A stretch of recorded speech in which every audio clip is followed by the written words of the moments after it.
मैं नरेंद्र दामोदर दास मोदी ईश्वर की शपथ लेता हूं कि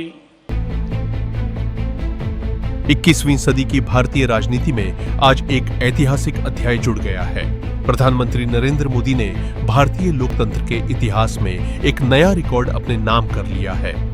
10 जून 2026 को नरेंद्र मोदी ने लगातार 4,399 दिनों तक प्रधानमंत्री पद पर बने रहने का रिकॉर्ड पूरा कर लिया और इसके साथ ही उन्होंने पंडित जवाहरलाल नेहरू के उस रिकॉर्ड को पीछे छोड़ दिया जिसे दशकों तक अटूट माना जाता रहा। नेहरू ने भारत के लोकतांत्रिक चुनावी दौर में लगातार 4,398 दिनों तक निर्वाचित सरकार के मुखिया के रूप में काम किया था। अब नरेंद्र मोदी इस मामले में भारत के सबसे लंबे समय तक लगातार सेवा देने वाले निर्वाचित प्रधानमंत्री बन चुके हैं। हालांकि इस रिकॉर्ड को समझने के लिए इतिहास की पृष्ठभूमि को जानना बेहद जरूरी है। पंडित जवाहरलाल नेहरू 15 अगस्त 1947 से लेकर 27 मई 1964 तक प्रधानमंत्री रहे, लेकिन भारत में पहला आम चुनाव 1951 से 52 में हुआ था। यानी नेहरू के शुरुआती कुछ वर्ष स्वतंत्र भारत की अंतरिम व्यवस्था के दौर में थे। इसके बाद उन्होंने 1952, 1957 और 1962 के आम चुनाव जीतकर अपनी सरकार बनाई। वहीं नरेंद्र मोदी का राजनीतिक सफर पूरी तरह चुनावी लोकतंत्र के तहत आगे बढ़ा। उन्होंने अक्टूबर 2001 में गुजरात के मुख्यमंत्री के रूप में कार्यभार संभाला और 2002, 2007 तथा 2012 के विधानसभा चुनावों में लगातार जीत दर्ज की। मई 2014 तक वह गुजरात के मुख्यमंत्री रहे और उसके बाद राष्ट्रीय राजनीति में प्रवेश करते हुए प्रधानमंत्री बने। 26 मई 2014 को नरेंद्र मोदी ने पहली बार प्रधानमंत्री पद की शपथ ली। इसके बाद 2019 और फिर 2024 के लोकसभा चुनावों में लगातार तीसरी जीत हासिल कर उन्होंने भारतीय राजनीति में एक नई मिसाल कायम कर दी।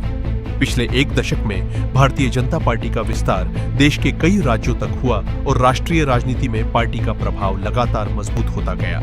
यही वजह है कि मोदी का कार्यकाल केवल एक राजनीतिक रिकॉर्ड नहीं, बल्कि भारत की बदलती चुनावी राजनीति का प्रतीक भी माना जा रहा है। समर्थक इस उपलब्धि को राजनीतिक स्थिरता और जनता के लगातार समर्थन का प्रमाण बता रहे हैं। उनका कहना है कि इतने लंबे समय तक जनता का भरोसा बनाए रखना दुनिया के सबसे बड़े लोकतंत्र में बेहद कठिन काम है।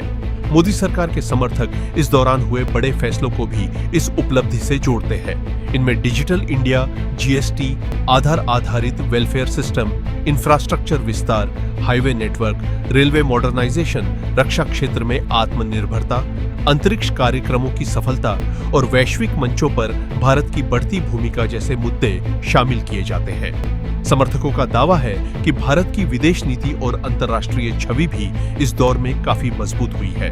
दूसरी तरफ आलोचकों की राय इससे अलग है। विपक्षी दलों और कई विश्लेषकों का कहना है कि लंबे कार्यकाल का मूल्यांकन केवल चुनावी जीत से नहीं किया जा सकता।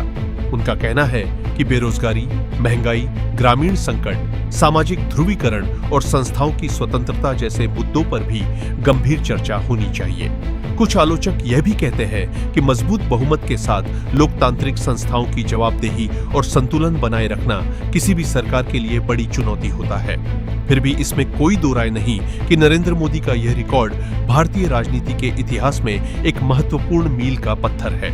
यह केवल एक व्यक्ति की राजनीतिक सफलता नहीं, बल्कि भारत की लोकतांत्रिक व्यवस्था के विकास की कहानी भी है। आज का भारत उस दौर से काफी अलग है जब देश में पहली बार चुनाव हुए थे। अब भारतीय राजनीति ज्यादा प्रतिस्पर्धी, ज्यादा संगठित और तकनीकी रूप से कहीं अधिक विकसित हो चुकी है। ऐसे दौर में लगातार जनता का समर्थन हासिल करना अपने आप में एक बड़ी उपलब्धि मानी जाती है। यह रिकॉर्ड इस बात का भी संकेत है कि भारतीय मतदाता अब नेतृत्व की निरंतरता और स्थिरता को भी महत्व देते हैं। आने वाले समय में यह देखना दिलचस्प होगा कि क्या नरेंद्र मोदी इस रिकॉर्ड को और आगे बढ़ाते हैं और भारतीय राजनीति किस दिशा में आगे बढ़ती है। लेकिन फिलहाल इतना तय है कि 10 जून 2026 का दिन भारत की राजनीतिक यात्रा में हमेशा एक ऐतिहासिक तारीख के रूप में याद किया जाएगा।